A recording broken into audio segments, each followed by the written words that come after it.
sejahtera bagi kita semuanya. Kembali pagi hari ini kita disapa oleh firman Tuhan untuk memberkati kita, menuntun kita di dalam melakukan seluruh aktivitas kita. Mari kita sambut firman Tuhan dengan berdoa. Bapa di surga, penuh kasih karunia, kami kembali datang ke hadapan Tuhan, sebab kami lemah dan tidak berdaya tanpa pertolongan-Mu ya Bapa. Kiranya firman Tuhan yang kami dengar pada hari ini menjadi kekuatan kami, menuntun kami, Roh Kudus menolong kami. Kiranya kami dapat berjalan dalam terang kasih Tuhan dan menyenangkan hati Tuhan. Di dalam nama anak-Mu Tuhan Yesus Kristus kami berdoa. Amin. Firman Tuhan yang menjadi renungan yang menyapa kita pada pagi hari ini diambil dari Kejadian 41 ayat 52. Dan kepada anaknya yang kedua diberinya nama Efraim, sebab katanya, Allah membuat aku mendapat anak dalam negeri kesengsaraanku. Demikian firman Tuhan. Bapak Ibu jemaat yang diberkati oleh Tuhan Yesus Kristus, anak adalah anugerah yang terindah dari Tuhan. Untuk itu, Yusuf sangat menyadari bahwa berkat kebaikan Tuhanlah Yusuf dan istrinya diberikan karunia 2 orang anak. Dan melalui nama kedua anaknya itu, Yusuf menuangkan segala pengalaman pribadinya, baik masa lalu yang sangat pahit dan penyertaan Tuhan yang dahsyat. Dikatakan dalam Kejadian 41 ayat 51 dan 52, Yusuf memberi nama Manasye kepada anak sulungnya itu, sebab katanya, Allah telah membuat aku lupa sama sekali kepada kesukaranku dan kepada rumah bapakku. Dan kepada anaknya yang kedua diberinya nama Efraim, sebab katanya, Allah membuat aku mendapat anak dalam negeri kesengsaraanku. Demikian firman Tuhan. Saudara jemaat yang diberkati Tuhan Yesus Kristus, betapa nama mempunyai peranan penting dalam banyak hal yang tertuang dalam Alkitab. Demikian juga pengalaman pribadi Yusuf dalam kesengsaraannya menambah pemahaman kita tentang kuatnya iman dan keteguhan hati Yusuf kepada Tuhan yang menolong Yusuf kepada jalan kebaikan.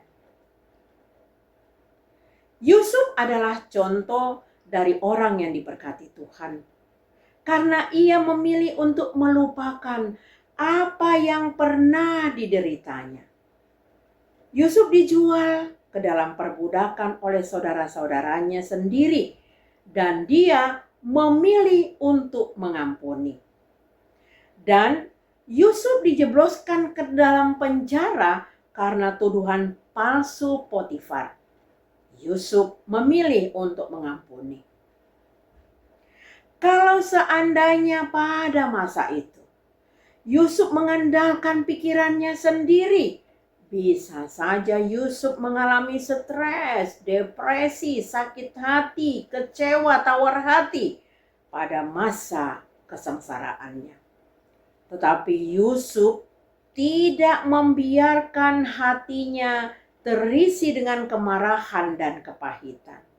Yusuf tetap memiliki sikap hati yang berserah dan selalu melakukan apa yang benar di hadapan Tuhan. Sehingga saudaraku, berkat kesabaran dan kepasrahan diri dengan tuntunan Tuhan, apapun yang Yusuf kerjakan menjadi berhasil dan baik adanya. Saudaraku, jika Yusuf berhasil melupakan masa lalunya yang buruk, bagaimana dengan kita pada saat ini?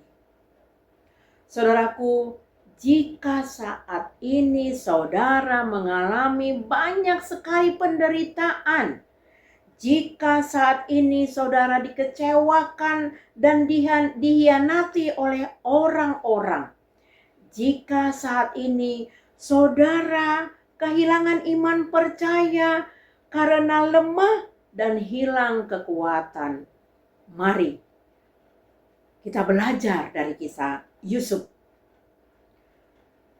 Yusuf fokus pada rencana Tuhan. Dan mari kita alami kedekatan dengan Tuhan dan meminta pimpinan Roh Kudus seperti Yusuf. Selanjutnya, kita belajar untuk memahami setiap kejadian dan situasi yang kita alami dari mata rohani kita, bahwa Tuhan sedang bekerja merancangkan kebaikan di dalam hidup kita. Saudara jemaat yang diberkati Tuhan Yesus Kristus, selanjutnya percayalah rancangan Tuhan bagi setiap kita adalah rancangan damai sejahtera dan bukan rancangan kecelakaan, untuk memberikan kepada kita hari depan yang penuh harapan. Yeremia 29 ayat 11. Amin. Bapa di surga, terima kasih ya Tuhan. Firman-Mu menyentuh hati dan pikiran kami, mengajarkan kepada kami bahwa kami tidak mempunyai kekuatan apa-apa tanpa pertolongan Tuhan. Lewat nama yang Yusuf berikan kepada anak-anaknya, dia memahami betapa sangat dahsyatnya pertolongan Tuhan dalam hidupnya. Biarlah kami juga Tuhan boleh belajar dari Yusuf, bahwa Tuhan terus bekerja untuk merancangkan hal-hal baik di dalam kehidupan kami. Terima kasih ya Bapa. Terpuji nama-Mu, di dalam nama anak-Mu Tuhan Yesus Kristus kami berdoa.